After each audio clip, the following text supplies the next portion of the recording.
outstanding allowances and all that. Even some that I know that have retired years before they get their gratuity and their benefits, and there are a lot of corruption ingrained in the system, to the point that when you want to, get some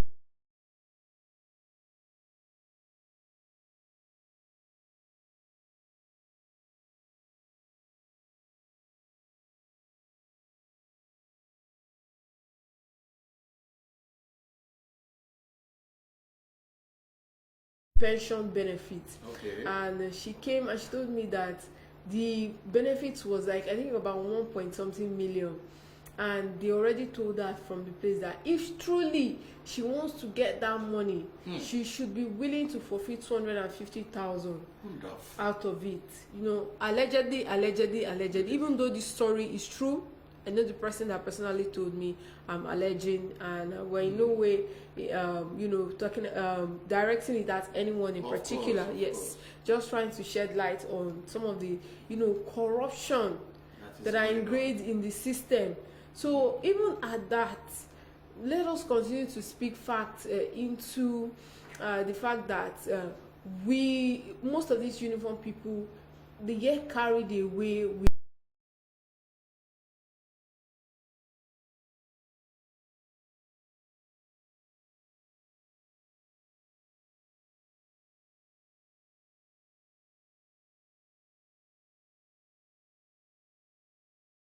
a few of them who are quite good as well. And a friend of mine recently, she unfortunately got into this one chance. Okay. Yes. And she said those people were already taking her to the outskirts of Lagos. I see. And something, by the grace of God, somehow they just dropped her. And that day it was the police people who were packed that actually gave her transport fare, even followed her down, drove her with their van down to the park, where she boarded a bus back into the city and all. So things like that shouldn't make us overrule some of the good things they have been doing. Yes. Okay, well, I would that yes, like you said, for us to reduce some of these cases, it had to start from the top. Yes. I think the Inspector General of Police, maybe Chief of Defense Staff, Chief of Army Staff, Naval Staff, Air Staff, and other uniform personnel, they should take the welfare of their men as a top priority. You should begin to arrange lectures for them, seminars for them, that how the little thing they do that they might think might not really have any effect go a long way to affecting their own performance. I don't see any reason why you want to delay a uniform person, delay their salary or their allowances. These are people protecting lives and property. Of course, exactly. When it's just part of what I was talking about, compensation. When there is no motivation, how do you do your work? And people that have children that are going to school, they have families to feed as well. So you now see them begin to do things that are not ethical, just to augment what they are thinking. But that's not an excuse to say if you don't have money, you go and do unethical things. There's no excuse, Because I once had a very funny story, though it was a joke, where a young police officer, I think they transferred him maybe from the north to Lagos here on their personal finance, so that as they are doing their job, they're also knowing that, yes, my salary is coming, I'm using it.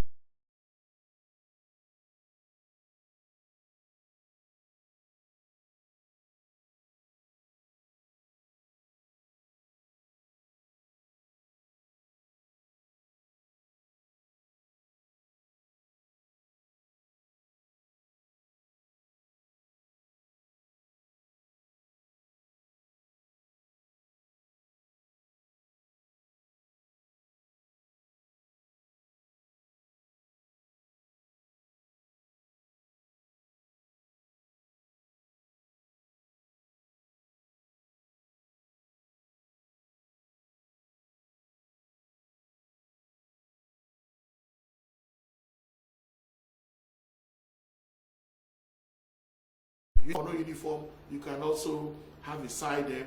Also, so the first thing you need to gather information about your finances. How much comes from your salary, how much comes from other benefits. You just need to gather that information. The next step, the second step you have to carry out is examine your current situation and understand your needs. I always advise every civil servant, uniform men, non-uniform men, you don't need to live an extravagant life. You don't need to have so many children. You don't need to do family planning. But that is another discussion entirely, you know. So you need to examine your current situation. How is your finances? So that you understand your needs. You know, there's a difference between your wants and your needs. So you need to know what is priority for you and your family. You don't say because your neighbor has bought this car, two of you are of the same rank, then you must go and buy. You don't know the kind, maybe he has gone for overseas posting. You don't know. You don't even know the family he is from. You don't know. Maybe his father or the family, they are wealthy, they still take care of his children for him. You don't know. So you don't need to always compare yourself with your colleagues. Just assess your own situation. Understand where you are financially. Then 3, establish your financial goals and objectives. Your goal, when you set your goal, your financial goal, then it's a big picture you have created. You know where you are, you know where you are coming from, and of course, your goals will direct you to where you are going. So you need to establish your financial goals and objectives. And one of those goals and objectives will be for you to achieve financial independence. Not that you live from paycheck to paycheck, or before the month runs out, you are trying to borrow money. So the next step is process and analyze your information. Because over time, of course, in conjunction with your wife, over time, you'll be able to know how much we spend on foodstuffs, how much we spend on transportation, how much we spend on children's school fees that doesn't come every month. So you need to analyze all this information so that you now begin to work and plan within a budget, within the money you are receiving. Of course, if you have done a very good job very well, and you get that extra benefits, maybe from your associates, from people you interact with, that should be an added money for you, but not something you begin to bank on that every month I must collect amount of money from people, I must do this. No, you just need to be disciplined. Develop your strategy. What will be your strategy? You spend based on your budget, that is planned spending. And don't make the mistake of putting your children in expensive schools that you cannot continue, you cannot afford easily. Thank God there are good schools all over the place that you don't need to spend so much. Even university education, there are some good universities that you don't need to spend so much money. So you need to develop your strategy so that at the end of the day, your money is able to, or what you get is able to take care of you and your family. After you have done that, you also need to implement your plan. Because if you have a plan on paper and you're not implementing it, then the plan is as useless as that piece of paper. So you need to implement your plan. And the last step, or things you will do, you monitor and review the plan periodically. You can monitor your plan on a quarterly basis. You can monitor your plan on a monthly basis. So you can do all these tasks yourself, or you can use the services of an expert. You see, so there is nothing wrong. If, in fact, there was a seminar we attended sometime where, pardon me, I'm using uniform people because I'm dedicated to the program to them. The commander said he was saying his boys, one of the particular officer, you know, and he called him one day and said, look, we have approved your payment of this allowance, Now, have you thought of going to buy land somewhere so that you can have your own? Or we have our mortgage institution with us now, why not go and register with the mortgage bank and have a relationship with them, so that if the post-housing scheme comes, of course, you'll be eligible to get maybe a 2 or 3 bedroom. So the commanders too should also encourage the officers working under them, so them as to how they use their money properly, because they cannot remain in the service forever. The officers is taken care of, so they will become responsible citizens in the country, discharging their job diligently. So at the end of the day, these issues of unethical practices will be a thing of the past. So those are the steps you need to take for you to have your financial plan in place. What is even this financial planning? Have we asked ourselves, what is financial planning? There are those who fail to plan, have planned to fail. It is amazing that in Nigeria, before we will spend a kobo, there must be a budget. Of course. The executive will prepare it, send the legislature, they will look at it, they approve, so it has to be appropriated. So as big as Nigeria, we are even doing financial planning.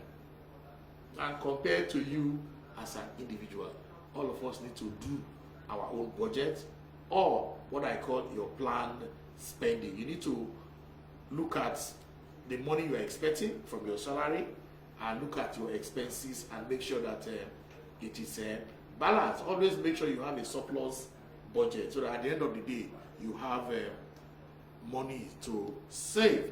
So for you to achieve or do your financial planning, you need to plan. Your personal finance, you need to plan. Now, achieving financial success requires planning, discipline, sacrifice, and time. We are not saying once you just start planning, everything will just be in place. No, it requires a lot of discipline. And as disciplined uniform men, as disciplined personnel, the watchword for any armed service, whether it's the police, the navy, road safety, the first thing is discipline. Do you agree with me? Of course. It's discipline. So it will be easier for them, as for police officers, military officers, to be disciplined. So for you to achieve financial success, you require planning, you require discipline, you require sacrifice, and you also require some level of time. So you just have to have all these elements in place for you to achieve financial success. So what are the components of financial success? What are the components of financial success? Like what I always see on this program, it is not all those people who show a lot of glamour in the media. For me, the media is just entertainment. So if you say somebody is successful in terms of finances, what are the components? What are the components? So you okay, that was some time I was talking to some young people about career planning, and I asked them, when you finish your secondary education, you get to university, what do you want to really do? And the young man, one of the young persons there, told me he wants to be a police officer. And I was quite impressed. And I said, why? Why don't we? Yeah, there are genuinely people like that. I had a classmate during my master's program that said he wanted to become a police officer because his mom was a traffic.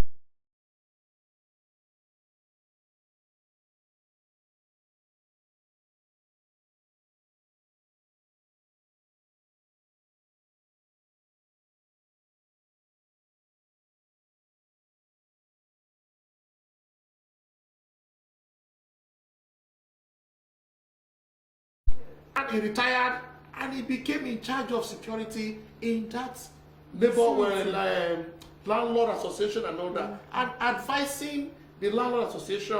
In fact, they made him head of security committee. So he can be very, very useful even after retirement. So the authorities should make everything within their power to ensure that the man has put in 35 years. While in service, he should have scheme that he can take advantage of. At the end of the day, he will be able to stay in his own house. So for financial success, resources to buy a house.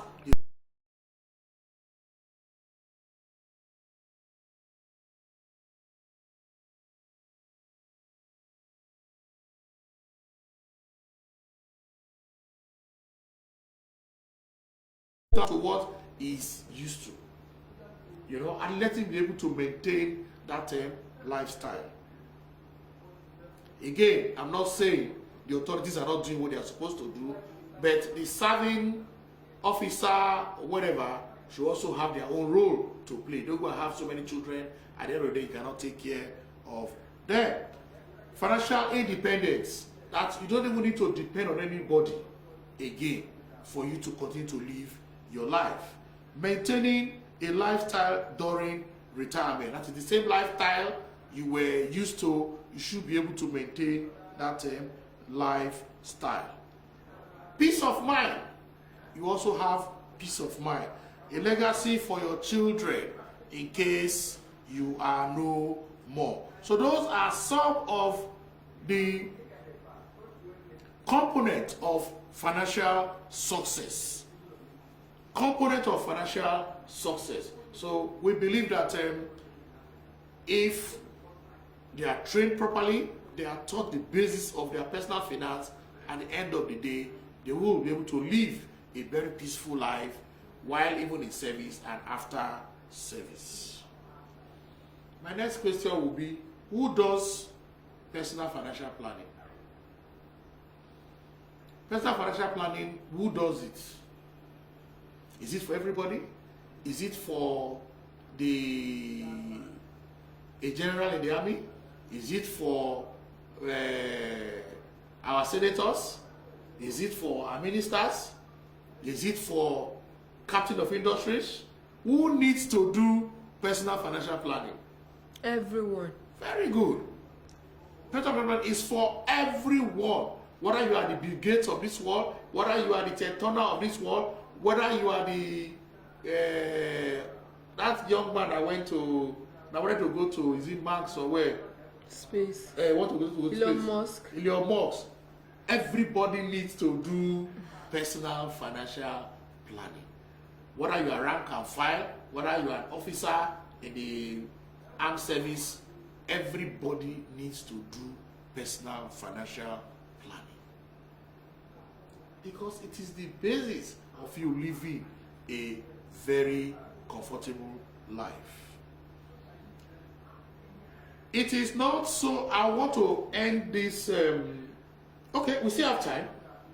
Okay. It is not so bad to be old or poor, but it's a tragedy to be old and poor. It's a tragedy to be old and poor. Yes, when you start your career, you are very young. But there are certain things you just need to do at that young age. You need to start planning for your retirement at that young age. Because when you get to a certain level, yes, you might not have so much when you're starting your career, but when you are now living after 35 years, you should be able to have something tangible for yourself and your family. So that's why we are saying, there's nothing wrong for you to be old. There's nothing wrong to be old, though. Yeah. And there's nothing also wrong to be poor. But it's a tragedy if you are now old and you are poor. So you need to start your planning from the very beginning. From the very first day you start your job. You could be a civil servant, you could be a business person, you could be in the armed service. The very first day you are commissioned and you say, you are this now, that is the time you have to start planning for your retirement. So the practice of personal financial planning, we can reduce it to simple habits. It's just a matter of habits, because people will say how much the money that we're even paid is not even enough to take us home. Like I usually say, if you are being paid 100,000 naira now, if you cannot save 10,000 naira, if you increase your salary to 1 million naira, you cannot save 100,000. So the issue of personal financial planning is an issue of habits. And like every habit, if we devote our time and effort, we'll be able to cultivate that habit. Whether it is good habit or it is bad habit. But in this case, let us devote all our effort in ensuring that the good habit is what we cultivate.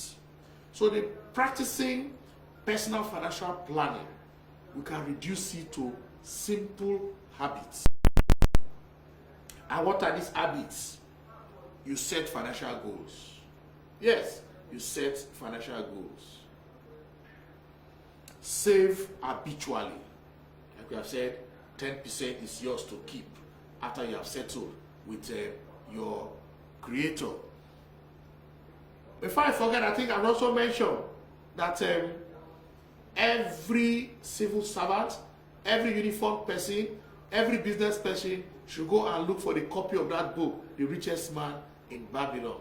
It will help you go a long way in ensuring that you develop that habit of savings. So save habitually. Invest habitually. Write down and keep track of your expenses. I have said it several times here. There are software these days that people can use to track their expenses. But we are saying for you to do it very simple, just get a jotter, get a very good sharp pencil. When you are back at home, all your expenses for that day, they are fresh in your head. You can write them down and you leave it. The next day, do the same thing. At the end of the week, total it, you'll be amazed as to how much you are wasting. So write down and keep track of your expenses habitually. Make sure you do it all the time. Then habitually devote at least 8 hours per month to your financial affairs. Yes, reconcile. If you are not clear with the charges that you are seeing in your bank statement, there is nothing wrong for you to walk to your bank manager or customer service person and say, please, you need to explain these deductions. And of course, they don't have a choice than to explain to you. So all these are habits you just have to keep doing and become part of you. You can also now seek your dream. Yes, who tells you if you are a general duty policeman? Who tells you it's too late for you to go back to school? There are a lot of opportunities. There are weekend programs. There are evening programs you can take advantage of. And I'm very sure if your commander sees that you are improving yourself educationally, that will improve the quality of your job, they will encourage you to do it. In fact, I met an oddly of a senior police officer, you know, it's so funny. And I was inspired because he was supposed to be the oddly of his Oga. The Oga is the area commander and he is his PA. Of course, he had his pistol with him. And I was surprised when I to see the area commander. I said, come in. Do you know what they were discussing? Two of them are classmates. They were reading law. Okay. Two of them were discussing. You know, they were told they were reading law. And I was so inspired. And this PA was just, I think, maybe a last corporal or something like that. Okay. And this guy was an assistant commissioner of police. They were classmates. It's just like during my master's and during one of our PR course, our lecturer had the PRO of Oyo State Command then. Okay, police command. Yes, talk to us. Okay, we asked him questions. Yes. We now asked him that did he learn on the job or was PRO just something they just handed to him? Does he really understand what PR entails? About, yes. You know, as PR students, and they kind of revealed that so many things were missing.